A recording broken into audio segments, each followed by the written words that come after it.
wera.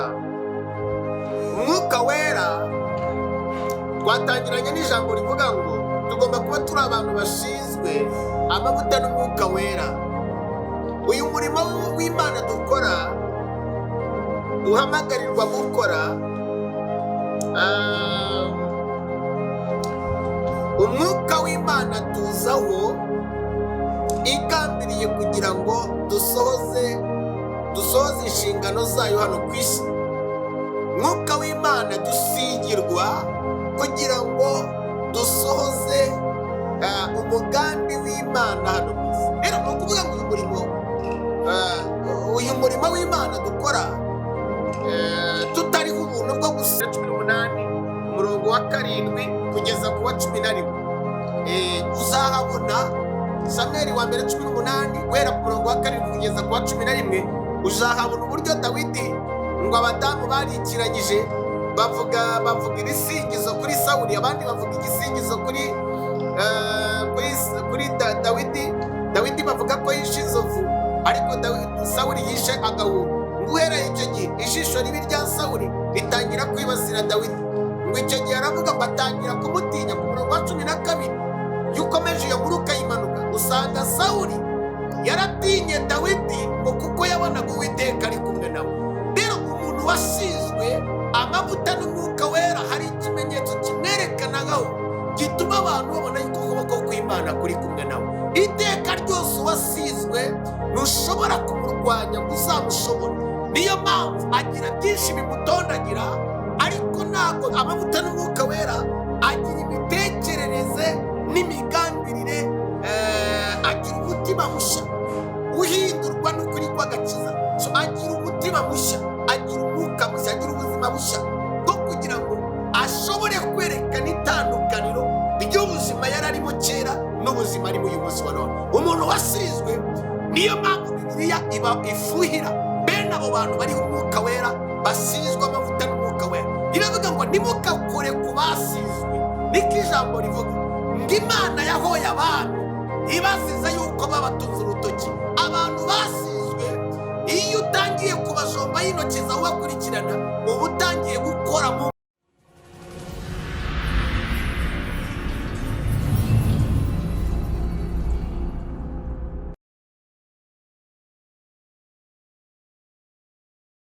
Ndabaramukije mwese bakundwa bene data aho muherereye ku isi hose. Munyemerere mbakire, munyemerere mbiyegereze, bifuriza amahoro no kubaho, bifurize guheka, bifurize gutunga byose, uheshwa n'ukuboko kw'Imana yabaremye, murakabaho mugira Imana. Ndabaramukije rero, bifuriza bayikaze muri iri jambo ryiza ridasanzwe ry'uyu munsi. Bashimire uburyo ukomeje kugaragaza umurava no gukunda ijambo ry'Imana no kurikurikirana. Sinjya ndambirwa, nterwa umwete no kugabura ijambo ry'Imana kubw'urukundo mbakunda, ariko Yesu akandusha. Niyo mpamvu rero muri aka kanya nifuza kugira ngo dusangire ibintu by'ingenzi. Ijambo tugiye kuganira, ijambo rivuga ngo ugomba kuba warasizwe. Haleluya! Ugomba kuba uri umuntu wasizwe. Simvuga amavuta yayandi yanda elayo, simvuga amavuta yayandi y'inkarishya n'ibindi, ndavuga gusigwa amavuta n'umwuka wera. Imana ihabwe icyubahiro. Reka dusenge twinjire muri ayo magambo. Ni ibintu bitanu tugiye kuganira ku buzima bw'umuntu wasizwe, turebe, hanyuma Imana iduha umugisha muri iri jambo. Imana yacu tugushimiye imbaraga zawe n'urukundo rwawe. Uhabwe icyubahiro kubw'igitondo cy'umugisha uduhaye, mu izina rya Yesu. Tuguhaye ikaze muri iri jambo. Ni wewe waryemeza imitima y'abantu, ni wewe waduha kujijuka muri ryo. Aba bantu rero bose badukurikirana ku rwego rw'isi, ndabasengeye kugira ngo imitima yabo irusheho guheza no gusobanukirwa no kwiga no kugira icyo bunguka muri iri jambo tugiye kugabana nabo, mu izina rya Yesu, amen. Bakundwa rero, mu by'ejo n'ejo bundi twatanze ijambo rigaragaza, twahuguraga ingo z'abubatse. Turabashimira ko mwarikurikiranye muri benshi, turabashimira ko mwarikurikiranye, kandi Imana ibahumugisha cyane. Abubatse bamaze kugira icyo bunguka, tuzongera tunarisubiremo, hanyuma tubatumirire n'umuntu uri buze, hanyuma tubatumirire umutumirwa, kandi twaramutumiye. Igihe kimwe muraza kumubona kuri kamera. Imana ibahumugisha cyane. Uyu munsi rero ngewe ndagira ngo twiganire kuri ibi bintu, tuganire kuri iri jambo rivuga ngo ugomba kuba usizwe amavuta y'umwuka wera. Umwuka wera, ndagira ngo iri jambo turyumve neza. Reka duhere ahangaha, uhagurukire muri Zakariya 8:6. Baravuga ngo Uwiteka Nyiringabo aravuga ati, nubwo bitangaza abantu, nubwo bizatangaza abantu, bazaba basigaye muri iyo minsi, nanjye ntibyantangaza, niko Uwiteka Nyiringabo abaza. Uwiteka aravuga ati, Zakariya 4. Nagiye mu 8. Sore, nagiye mu 8. Ni Zakariya 4. Ni Zakariya 4:6. Zakariya 4:6 aravuga ngo arabasubiza ati, arasubiza ati, ijambo ry'Uwiteka ryatumye kuri Zerubabeli rigira riti, si kubw'amaboko kandi si kubw'imbaraga, ahubwo ni kubw'umwuka wera, ni kubw'umwuka wanjye. Niko Uwiteka avuga. Rero umuntu wasizwe amavuta n'umwuka wera, umwuka wera, twatangiranye n'ijambo rivuga ngo tugomba kuba turi abantu basizwe amavuta n'umwuka wera. Uyu murimo w'Imana dukora, duhamagarirwa gukora, umwuka w'Imana tuzaho igambiriye kugira ngo dusohoze inshingano zayo hano ku isi. Umwuka w'Imana dusigirwa kugira ngo dusohoze umugambi w'Imana hano ku isi. Rero ni ukuvuga ngo uyu murimo w'Imana dukora, tutariho ubuntu bwo gusigwa n'umwuka wera, ntabwo twawukora bishingiye ku bwenge bwacu. Nta muntu ushobora gukora uyu murimo w'Imana bishingiye kuri teoloji, bishingiye ku bwenge n'ubumenyi bw'isi duhahamo mu mashuri asanzwe. No, ntibishoboka. Icyo ngicyo nagira ngo gitangeho umucyo. Abakijyaho impaka muzaze tukijyeho impaka. Uzazana ukuri kwawe, ndahari. Uzanyereka abantu bakoreye Imana bishingiye ku bwenge bwabo bwite, uzabinyereke, ndahari rwose, kandi nkunda kujya impaka nziza zizungura abantu. Gukorera Imana ntabwo bishingiye ku mashuri twiga muri za kaminuza.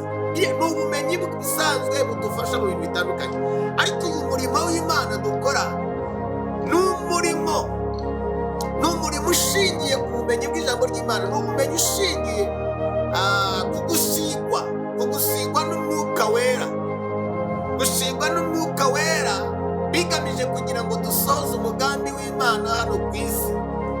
Iyo mpamvu Imana yabwiriza Zerubabeli, iramubwira ngo Zerubabeli we, ijambo ry'Uwiteka rimuzaho, riramubwira ngo si kubw'imbaraga zawe, si kubwa kaminuza wize, si ku burambe bw'ibintu bitandukanye ufite. Oya, Imana iramubwira ngo ahubwo ni kubw'umwuka wanjye, ni kubw'umwuka wanjye ugushoboza gukora uwo murimo, ni kubw'umwuka wanjye ugushoboza kunyumva no kugira ngo uyoborwe nani. Imana ihabwa icyubahiro. Mu yandi magambo, ni ukuvuga ngo rero ugomba kuba uri umuntu usizwe amavuta y'umwuka wera. Umurimo w'Imana mu bushobozi busanzwe, si imbaraga z'abantu, ahubwo ni umwuka wera udukoresha kugira ngo turusheho turushaho gusohoza nk'uko twakomeje kubivuga. Ni umwuka wera udushoboza gukora ibiri mu bushake bw'Imana. Bibaye imbaraga n'ibitekerezo bya kimuntu ntitwakabaye dukora iyi mirimo buri munsi. Uzi ko neza kuri 30 utazahembwa kenshi ubwenge bwacu cyangwa ubwenge bw'abantu dukurikira buri mubona inyungu ako kanya ukagira. Ariko umurimo w'Imana dukora iyo wasizwe n'umwuka wera, ukamenya yuko kuwushobozwa no kuwukora bitavuye mu bwenge bwawe, bitavuye mu mbaraga zawe, ahubwo ushobozwa n'umwuka wera uguhesha gukora ibyo bintu, Imana irushaho guhabwa icyubahiro no gushyirwa hejuru ku bw'ibyo. Icya gatatu tugomba kureba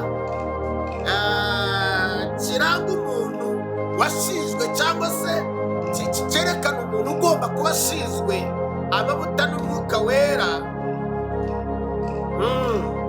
nuko uwo muntu wasizwe amavuta n'umwuka wera arangwa no guhura n'ibintu bikomeye, arangwa no guhura n'ibintu bikomeye. Buriya reka mbabwire, igiti kiriho amavuta, igiti gifite amavuta nicyo usanga ishishi zigitondagira, cyangwa ahantu hari amavuta usanga hirundiye ibintu bitandukanye. Buriya rero Dawidi amaze gusukwaho amavuta, ibigeragezo yahuye n'ibintu bikomeye cyane by'urwango rwo kwangwa na Sawuli, kuko Imana yari imaze kumuha isezerano ryo kumva ko ari uzasimbura Sawuli, ari uzaba umwami mu cyimbo cya Sawuli. Haleluya! Ibyo rero nshaka kubimenya, ujya muri Samweli wa mbere 10, uhereye ku murongo waho. Samweli wa mbere 10, reka turebe, reka mujyeyo zengaruke. Samweli wa mbere, Samweli wa mbere,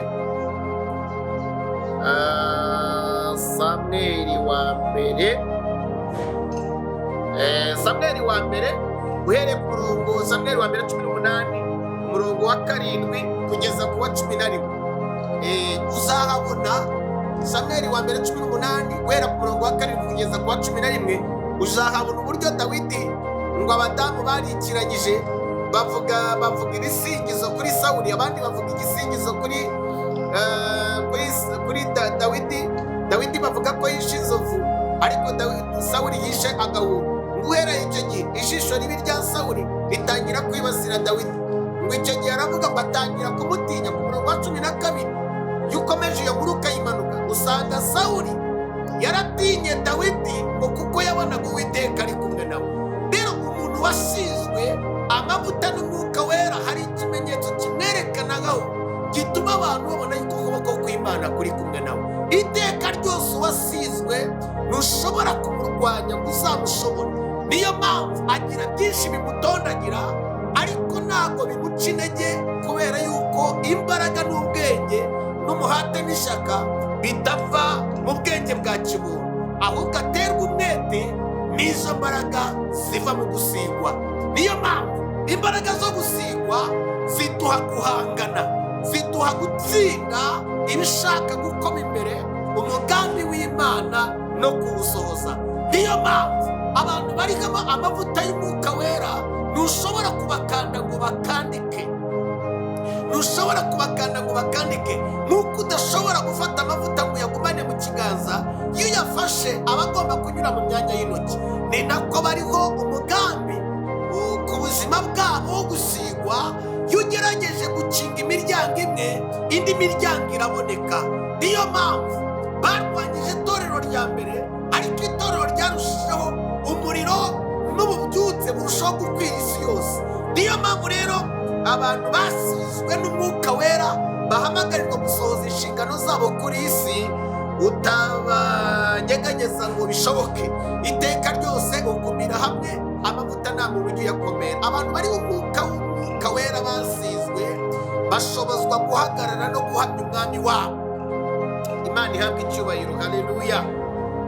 Niba urimo kwiyumva muri abo ngabo, uze kumfasha tuvuge ngo amena cyane. Haleluya! Imana ihabwa icyubahiro. Rero nari mvuze ngo icya kabiri, umuntu wasizwe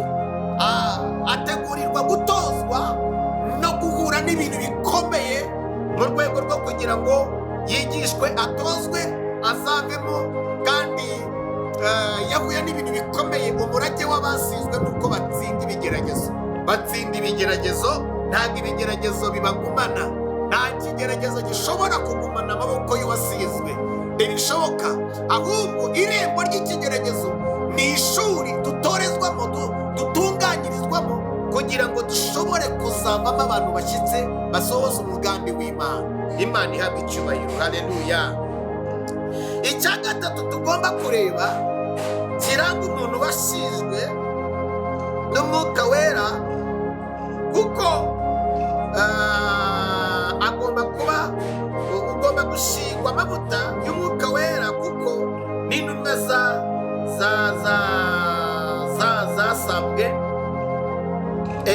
zasabwe gutegereza. Reka turebe mu Byakozwe n'Intumwa 4. Tugomba gusigwa amavuta y'Umwuka Wera, kuko n'intumwa zasabwe kubanza gutegereza kugira ngo zishobore guhabwa izo mbaraga zo gusigwa n'Umwuka Wera, kubatizwa mu mbaraga z'Umwuka Wera. Ibyakozwe n'Intumwa, reka tuhasome. Ibyakozwe n'Intumwa tuhasome twihuta. Imana ishimwe cyane bakundwa. Aya magambo ni ingenzi ku bantu b'Imana, kandi nawe Imana igusige mu izina ry'Umwami wacu Yesu Kristo. Imana ihabwa icyubahiro. Haravuga ngo nuko abateraniriza hamwe, abategeka kutava i Yerusalemu. Arababwira ati murindire ibyo Data yasezeranyije, ibyo nababwiye, kuko Yohana yabaterishaga amazi, ariko mwebweho mu minsi mike muzabatirishwa Umwuka Wera. Ngiryo isezerano Yesu yabahaye. Umurongo wa 8 arababwira ngo cyokora muzahabwa imbaraga n'Umwuka Wera. Yerusalemu ni Yudaya ni Samariya kugeza ku mpera y'isi. Abantu bariho ikimenyetso cy'Umwuka Wera, basizwe amavuta y'Umwuka Wera, bashobozwa guhagarara uko bikwiriye, bibahesha gushira amanga ndetse no kwemera kwitangirira umurimo w'Imana no kuwiyegurira. Abantu bariho Umwuka Wera ntabwo batinya, ntibarya intoki, ntibagira isoni zo guhamya Umwami wabo Yesu Kristo. Imana ihabwa icyubahiro. Niyo mpamvu umubare w'abitorero ry'iki gihe, abantu benshi ni igicagate, buzuye ubwoba. Abantu bagira ubwoba. Usanga abantu benshi bihisha, abantu bafite isoni zo guhamya ko ari abakristo. Abantu bagira isoni zo guhamya ko ari abakristo. Ariko umuntu wamaze kuzura imbaraga z'Umwuka Wera, umuntu wamaze gusigwa, ntabwo ahisha icyo ari cyo, ntabwo ahisha imyemerere ye, ntabwo ahisha uwo ari we. Icya kane twihuta cyane. Mana we, iri somo muze kunyereka muri komenti, tuzarisubiremo. Riraryoshye cyane. Iyo nagiye kurivuga mba numva ubushagarira mu mubiri wose, nuzuye imbaraga zo kumva ashize amanga. Imana ihabwa icyubahiro. Icya kane, umuntu murumva yuko hano mu Byakozwe n'Intumwa yuko Yesu yaravuga ati mubanze mutegereze, mubanze mucubizwe. Muribuka yuko nyuma y'iminsi 10 n'ingahe itorero ryaravutse rya Pentekote, abantu bagombaga gucubizwa mu Mwuka Wera, akababatiza, bakuzura imbaraga zo gusigwa, kugira ngo amarembo akingukire ubutumwa bwiza bushobore gukwira isi yose. Imana ihabwa icyubahiro. Icya kane, umuntu wasizwe n'Umwuka Wera biduhindura bashya mu mitima. Iyo dusomye Samweli wa mbere 10 ku murongo waho wa 6, tubona Sawuli amaze gusukwa, amaze gutoranywa kujya gukora ubushake bw'Imana. Samweli yaramubwiye ngo genda urajya ku gasozi, urahura n'itsinda ry'abana b'abahanuzi, uri buhanurane nabo, ngo Umwuka Wera ari bukuzeho, hanyuma uhinduke umuntu mushya. Rero umuntu wasizwe amavuta n'Umwuka Wera agira imitekerereze n'imigambirire, agira umutima mushya uhindurwa n'ukuri kw'agakiza. Agira umutima mushya, agira umwuka mushya, agira ubuzima bushya, bwo kugira ngo ashobore kwerekana itandukaniro ry'ubuzima yari arimo kera n'ubuzima arimo uyu munsi wa none. Umuntu wasizwe, niyo mpamvu Bibiliya ifuhira bene abo bantu bariho Umwuka Wera, basizwe amavuta n'Umwuka Wera. Iravuga ngo nimukakore ku basizwe niko ijambo rivuga ngo Imana yahoye abantu ibasize yuko babatunze urutoki. Abantu basizwe iyo utangiye kubajomba y'intoki zawe ubakurikirana uba utangiye gukora mu mboni z'amaso y'Imana. Ntabwo ari ukubatera ubwoba, uzabigerageza uzabikora ubushakashatsi. Abantu basizwe birabujijwe gukurikirana umuntu wasizwe uriho wasizwe n'ukuboko k'Umwuka Wera. Abo ngabo bitwa ibuye risitaza, kuko Yesu yaravuze ngo ndi ibuye risitaza. Rero umuntu wasizwe y'umukurikiranye ariho ikimenyetso gishobora kukugiraho ingaruka.